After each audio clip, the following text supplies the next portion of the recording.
The Battle of Campaldino was a battle between the Guelphs and Ghibellines on the 11th of June 1289. Mixed bands of pro-papal Guelph forces of Florence and allies, Pistoia, Lucca, Siena and Prato, all loosely commanded by the paid condottiero Amerigo di Narbona with his own professional following, met a Ghibelline force from Arezzo including the perhaps reluctant bishop, Guglielmino degli Ubertini, in the plain of Campaldino, which leads from Prato Vecchio to Poppi, part of the Tuscan countryside along the upper Arno called the Casentino. One of the combatants on the Guelph side was Dante Alighieri, 24 years old at the time. Background to the battle. Later, in the mid-14th century, Giovanni Villani recorded the long-remembered details, as Florentines remembered them, in his chronicle. Though the casus belli he offers are merely conventional outrages on the part of Arezzo, the elaborately staged raid and fight led by aristocrats on both sides sounds like stylized gang warfare,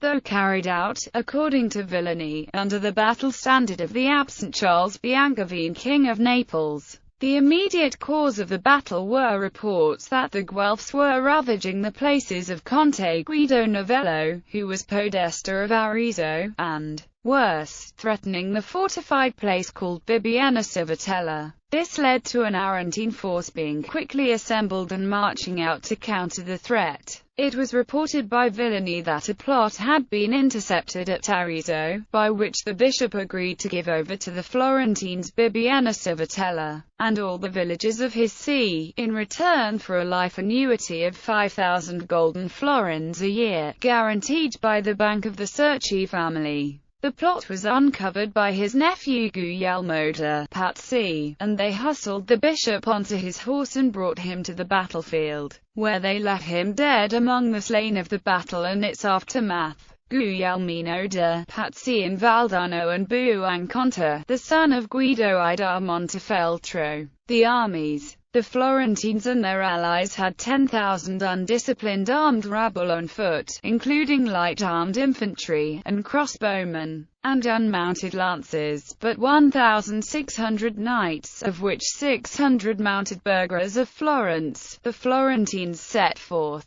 and they bore the banners which were at Ripoli across the Arno, and held the way of Pontassieve, and encamped to await all the main force on Monte El Pruno, and there were assembled 1,600 horse and 10,000 foot, whereof 600 were citizens with their horses, the best armed and mounted which ever sallied out forth from Florence, and 400 mercenaries, together with the following of the captain M.S. Amerigo. In the pay of the Florentines, and of Lucca there were 500 horsemen, and of Prato 40 horsemen and foot soldiers, and of Pistoia 60 horse and foot, and of Siena 120 horse, and of Volterra 40 horse, and of Bologna their ambassadors with their company, and of Sarminiato, and of San Gimignano, and of Cole, men mounted and on foot from each place, and Maginardo of Susinana, a good and wise captain in war. With his Romagnoli the forces were equal as far as the large groups of foot soldiers were concerned. The mounted knights of the Aretine forces only came to 800.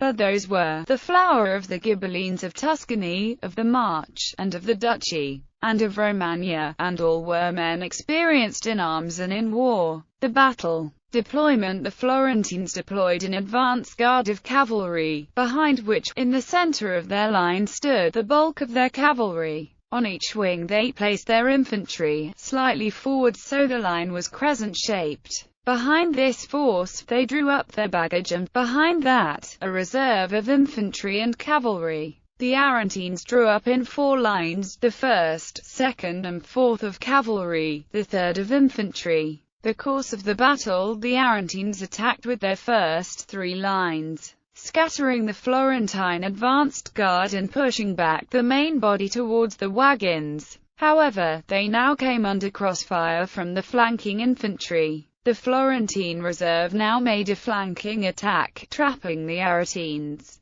According to Villani, Corso Donati, Podesta of Pistoia, though under orders to stand ready in reserve, shouted, "If we lose, I will die in the battle with my fellow citizens, and if we conquer, let him that will come to us at Pistoia to exact the penalty," and charged the Aretine flank, helping break up the lines and win the day for the Guelphs. Instead of coming to the rescue, the Aretine reserve fled. Aretine casualties were high. Ploughing the Campaldino plain used to turn up human remains and bones as recently as 80 years ago. Result of the battle. The Battle of Campaldino secured Guelph dominance in Florence. Though internecine fighting among the whites and blacks among the Florentine Guelphs resulted in civic disturbances and the exile of many, including notable medieval Italian poet Dante Alighieri.